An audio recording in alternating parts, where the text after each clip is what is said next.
senador Eduardo Girão comunicou através de um vídeo que pretende se candidatar à presidência da CPI da Covid.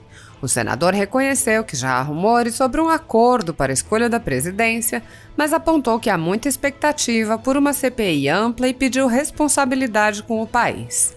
Girão lembrou que em muitas CPIs o autor do requerimento ficava com a presidência da comissão e disse: "Precisamos ter uma análise técnica e imparcial, e eu vou fazer a minha parte. Meu nome vai estar à disposição para disputar a presidência." O senador pediu o apoio dos cidadãos. Assista. Paz e bem, minha irmã, meu irmão brasileiro, são 8h20 da noite aqui em Brasília, e eu queria dizer para você, em primeira mão, que eu vou me candidatar à presidência da CPI da Covid-19. Existem rumores aí de que foi feito um acordo, de que está tudo certo para a presidência e para a relatoria, e eu acredito que o anseio da população brasileira, que se mobilizou para que houvesse essa CPI ampla e restrita e independente, precisa ser atendido. Existe muita expectativa e acredito que nesse momento a gente precisa ter muita responsabilidade com o país. Existe uma tradição nessa casa, né? E muitas CPIs que foram feitas e que tiveram um serviço prestado positivo para a sociedade, o autor do requerimento, ele automaticamente ficava com a presidência, né? Isso, por exemplo, na CPI do futebol, que foi comandada pelo senador Álvaro Dias, que foi também o autor do requerimento, isso teve um grande resultado.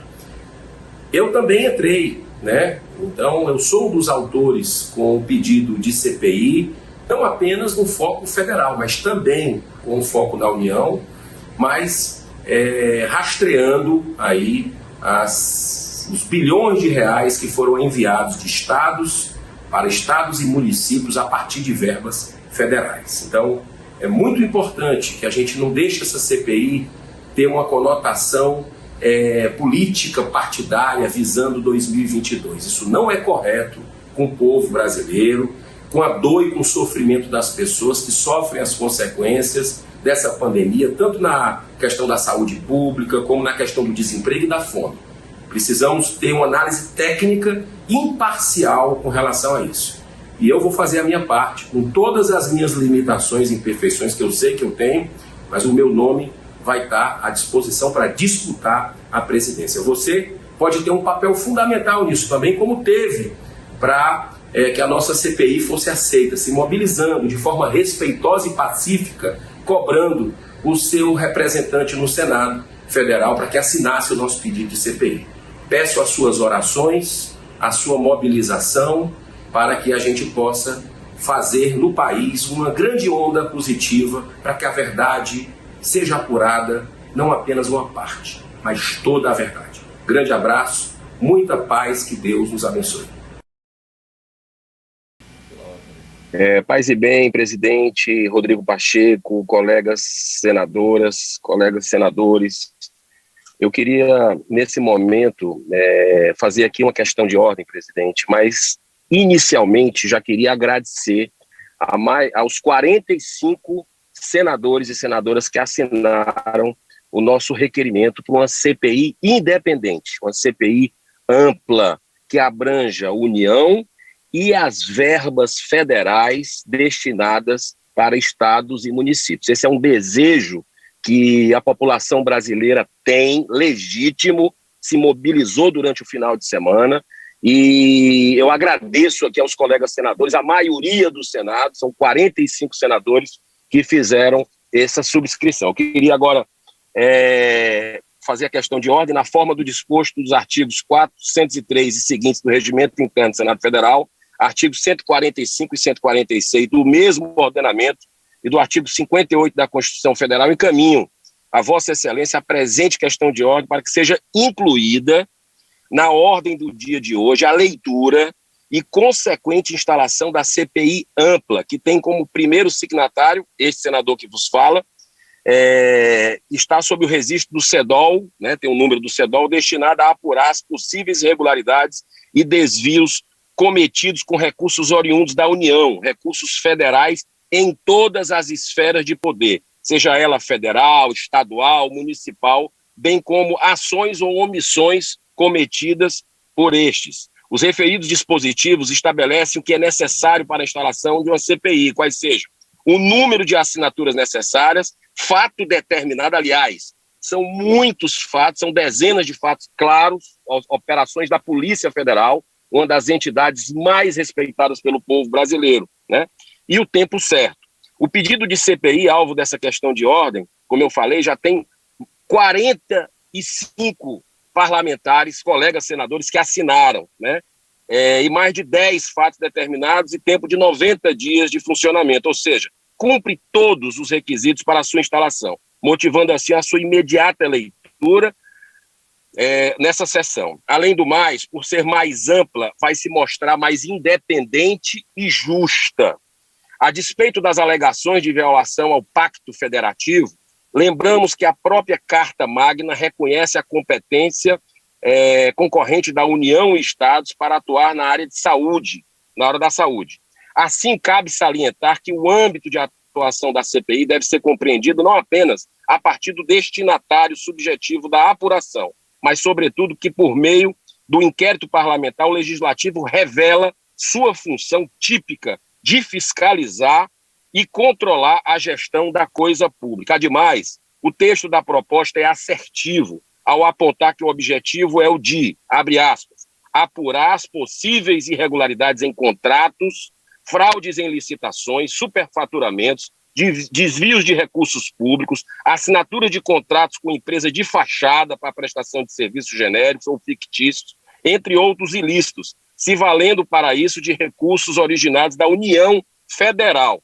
Fica desta forma cristalino, senhor presidente Rodrigo Pacheco, que o objetivo não é o de se investigar estados e municípios. O que será alvo de investigações é a aplicação de recursos federais desviados à causa específica, quer seja a apuração de onde e como foram aplicados esses recursos e se houve desvio das mesmas para os seus efeitos. 15 então, segundos. Não há que se falar, repito, em investigação de governadores e prefeitos, e sim de recursos federais que podem ter sido desviados de seu propósito ou utilizados de forma superfaturada. Senhor presidente, peço um pouco mais de tempo, que eu quero falar os precedentes do Senado Federal com relação a apurações da CPI dentro dessa linha. Perfeitamente, tá? para concluir. Outro, sim, está pacificado que atos de agentes públicos, estaduais, distritais e municipais podem sim ser objeto de CPI no que tange à aplicação de recursos federais. É o mesmo princípio, senhor presidente Rodrigo Pacheco e colegas, senadores, senadoras e senadores, aplicado ao Tribunal de Contas da União, órgão acessório do Congresso Nacional, que pode fiscalizar as contas de prefeitos ou governadores, ou quem quer que seja, quanto aos recursos transferidos pela União, mesmo sendo um órgão federal, que se fundamenta no artigo 71, né, da Constituição Federal. O referido inciso trata sobre a fiscalização dos repasses de uma entidade federativa a outra, mediante celebração de convênio, acordo, ajuste ou outros instrumentos congêneres. Esse comando traz importante constatação. A missão fiscalizadora se define a partir da origem dos recursos públicos. Com isso, o repasse vincula a atuação do Tribunal de Contas a qual ele está ligado. Tal entendimento, para finalizar, cristaliza o Acórdão 561 de 2021 do plenário do próprio TCU, o qual estendeu que os recursos destinados ao combate à pandemia são obrigação incondicional da União para concretizar os objetivos da Emenda Constitucional 106 de 2020, que institui regime extraordinário fiscal, financeiro e de contratações para o enfrentamento da calamidade pública nacional decorrente da pandemia. Permanecem, assim, a natureza federal da transferência obrigatória e sua submissão à fiscalização e aos controles dos órgãos federais, incluindo o TCU. Ademais, já tivemos na história deste Congresso diversas CPIs que apuraram fatos que envolveram estados e municípios. Poderia citar vários, mas vou lembrar apenas dois. a CPMI de evasão de divisas, ou CPMI do Banestado, que teve como presidente o senador Antero Paz de Barros e como relator o deputado Zé Mentor, foi criada a fim de investigar as responsabilidades sobre a evasão de divisas no Brasil para paraísos fiscais entre 96 e 2002, que foram retirados indevidamente do país mais de 30 bilhões de dólares através de contas, na conta do Banco do Estado do Paraná, segundo estimativas reservadas. Já foram recuperados aí, com base nessa apuração, 238 bilhões de reais em impostos, né, que a Receita recebeu. Outra CPI exitosa foi a CPI dos títulos públicos, também conhecida como CPI dos precatórios, e que teve como seu presidente o senador Bernardo Cabral e como relator o senador Roberto Requião. Foi uma comissão parlamentar do Senado que investigou as irregularidades relacionadas à autorização, emissão e negociação de títulos públicos estaduais e municipais nos exercícios de 95 e 96 dos governos de Alagoas, Pernambuco, Santa Catarina, São Paulo, Campinas e Osasco. Senhor presidente, temos, através dessa proposta de CPI, a oportunidade de dar uma resposta ao povo brasileiro que já não aguenta mais assistir a tantos desvios e absurdos cometidos com recursos da União. Dinheiro este que são advindos do seu suor, através do pagamento de alta taxa de impostos que são submetidos. Estamos diante da oportunidade de agigantar este Senado Federal e nos aproximarmos mais da população. Uma das nossas funções nessa casa é fiscalizatória e não podemos nos furtar a isto. O povo anseia que cumpramos esse nosso papel e mostremos a seriedade que é lidar com a administração do seu patrimônio. Então, caso Vossa Excelência rejeite a presente questão de ordem, requeiro que a mesma seja submetida à deliberação do plenário dessa casa, nos termos do artigo 405 do Regimento Interno do Senado Federal. Senhor Rodrigo Pacheco, muito obrigado pela paciência, presidente, fazendo um apelo aqui. O povo brasileiro não suporta uma CPI que não veja toda a verdade, que só olhe uma verdade, né? Isso não é correto com o povo que sofre de saúde pública, que está com desemprego, com fome e não quer ver palanque político para 2022. Muito obrigado, que Deus abençoe a todos nós. Agradeço Vossa Excelência, senador Eduardo Girão. Com a palavra pela ordem, senador Plínio Valério. Senhoras senadores, senhores senadores, presidente Rodrigo, ainda em março do ano passado, antes da pandemia, consegui que o presidente Davi Alcolumbre lesse o relatório em plenário da CPI que eu pedi para investigar as ONGs na Amazônia, antes da pandemia. Veio a pandemia, com a desculpa de que tem a pandemia, e é justa a desculpa, não lutamos pela instalação da CPI. Agora, com o Senado obedecendo a ordem monocrática do ministro Barroso, eu me sinto no dever e no direito de pedir, presidente, e aí está na mesa aí com o senhor um requerimento, pedindo a instalação da CPI que vai investigar as ONGs na Amazônia, posto que está na frente desta, que talvez seja lida hoje, 1 ano e 1 mês, portanto, 13 meses. Eu acho que é uma questão de direito, é uma questão justa. E mesmo que o senhor não leia e não instale, não vou recorrer ao Supremo Tribunal Federal, porque não reconheço no Supremo Tribunal Federal legitimidade para mandar no Senado.